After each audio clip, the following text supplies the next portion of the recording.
خب السلام علیکم. درباره موضوع آن انسان‌هایی که تماشا میکنن سرآینده‌ها رو، نیم اوریان، پرنگرافی، اینها رو میدونن عاقبتشون چی میشود. اینها به بیماری‌های روحی گرفتار میشن، بیماری‌هایی که تبابت نشونده. و آنها نجات مییابند. همین انسان‌هایی که نمید ویدیوهای کوتاه تماشا میکنن کو در تاجیکستان بودم و به من گفتن که همین خیلی ویدیو کوتاه هسته تماشا میکنم. من گفتم ویدیو کوتاه تماشا نمیکنم، فقط ویدیوهای درباره مدیسین، درباره مثل معلوماتایی که کافی پوره باشه من همون گونه ویدیو رو تماشا میکنم. همون ویدیو کوتاه چی بوده است؟ همون سراینده رو نشون میداده دستیان مدیلیو رو بعد نیموریون هم خیلی بعد اگه تماشا ببینید که این انسان ها که همین گونه ویدیو رو تماشا میکنن که پرنگرافی است صورت های لوچ مثل اوریون عضوهای چی میگن عورتاشون لوچ تماشا میکنن. اینها از نقطه نظر مدیسین به بیماری های گرفتار میشوند که همون سنترال نیر سیستم میگن مرکز طرق عصبی انسان از همون چیزی که دوپامین خارج میکند که دوپامین ما از چیز خودمون جسم انسان خودش دوپامین حاصل میکند از درون خودش. ما دوپامین چی میگن از جانب الله تعالی و رحمت خدا دوپامین و میکند حاصل میکنند همین جسم ما انسان ها با شرطی که از همین چیزها دور باشیم، از همین چی میگن ویدیوهای نیم اوریون، از مدلی رو تماشا کردن، پرنگرافی رو تماشا کردن، همین اگر دور باشیم معنی سلیم خودش دوپامین رو خارج میکنه، یعنی که حاصل میکنه. وقتی که انسان این چیزا رو تماشا میکنه که اما دوپامین رو نصف میکنه. دوپامین این گرمونی شسته، گرمونی خوشبختی انسان است، خوشحالی انسان خوشحال است. یک انسان میبینه که دائم خوشحال است، مثال میبینه که هیچ وقت زیغ نیسته. میگم من زیغ نمیشم، برای چی؟ برای که بر سر فرزند آدم هر چی میگذرد. همین انسان خوشحال است، دائم خوشحال است، یعنی که دوپامینش دائم کار خوب میکنه. این انسان هایی که همین چیزهای ناجور تماشا میکنن که مثل سراینده و مثل صورت های چی میگن پرنگرافی هم خیلی لوچ اوریونه، اینا هم دوپامینشون رفته نیست میشد. بعد چی میشد؟ بعد معنی سر از کار بیرون میشد، معنی سر به گپای ناجور گفتگی میشد، بعد گپای چی میگن دغلانه، بعد خشمگین میشد، تیز به غضب میآید. بعد با وجود این مثل مردانگیش نیست میشود، مثال همون پرنگرافی تماشا میکنن بعد وای میکنن که خودریزویی میکنن خودشون، مثال که وای میکنن که مثال مرد باشه که زن باشه خودش خالی میکند یا که خودریزویی مثال چی میگن اصلا بس همین رفته چیکار میکنه معنی سر خراب میکنه برای که ما در همین معنی سر ما تو ریسک سیدلو میگن یک چی هست در معنی کلان سر در جایگیر است همون تو ریسک سیدلو ما رفته کسی که تماشا میکنه چیزهای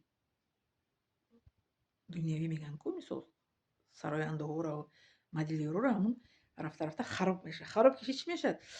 مرد بد وی میشد که مردانگیش نیست شود. مردانگی نیست میشه معنی که اوزش نیست نمیشه، با همسرش اون کار کردن نمیتونه. یک پسری عرب هم خیلی میکنه پیش از زنگیریش خیلی فقط خود ریزویی میکرده، وقتی زن میگیره با همسرش هیچ کار کردن نمیتونه. این پتینس میگن که این پتینس میشه به زور یاد میشه. این جزای الله تعالی است، غضب خداوند است. میگه که پیغمبر صلی الله علیه و ای جوانان میگه ای جوانان کسی که از شما میتواند عائله برپا کنید، کسی که نمیتواند میگه روزه بگیرید.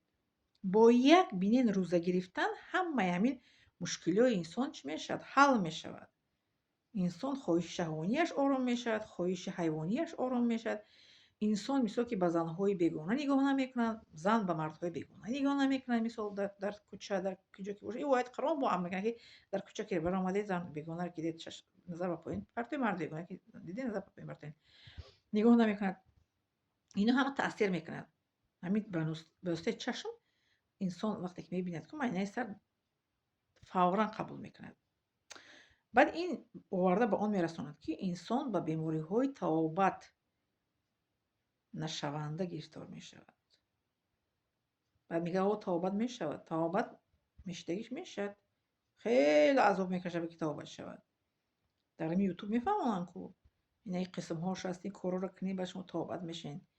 حالا که پیشگیری هسته در دین اسلام که روزه گیرید و همون بیماری ها گرفتار نمیشین، دچار نمیشین.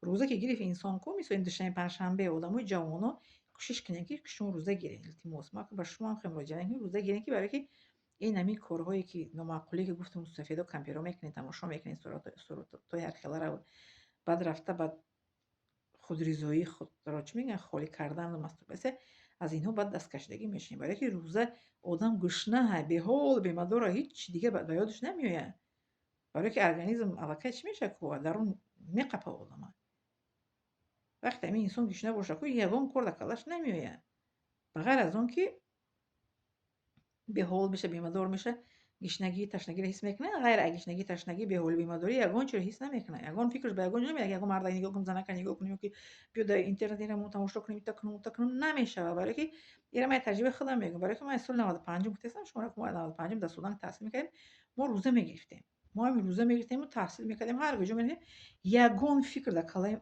همین مو نمیومد من در یگان کلام در یگان فکر میگم که بیش تماشا که برای که معنی سر گشنه هست جسم که گشنه باشه معنی سر در چی میتیه فقط هم گشنگی تشنگی رو حس میکنه تمام دیگه هیچ چیز نمیکنه که اگه چیکار نکنم این دارویی که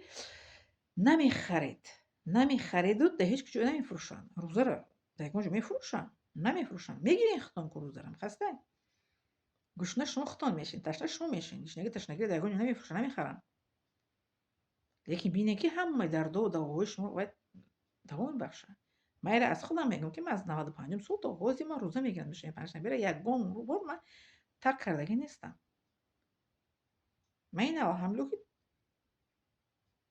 شهوت غم نمیتیه مثل آدمی روزه داره شهوتش آرام از دایم نفس حیوانیش هم آرام است با کسی جنگ نمیکنه جنجال نمیکنه به سر کسی داد نمیزنه غضب نمیکنه همه اینو چی میشه معتدل میشه خب میندارم از شما و 25 لایک و 50 فراموش نکنید میندارم شما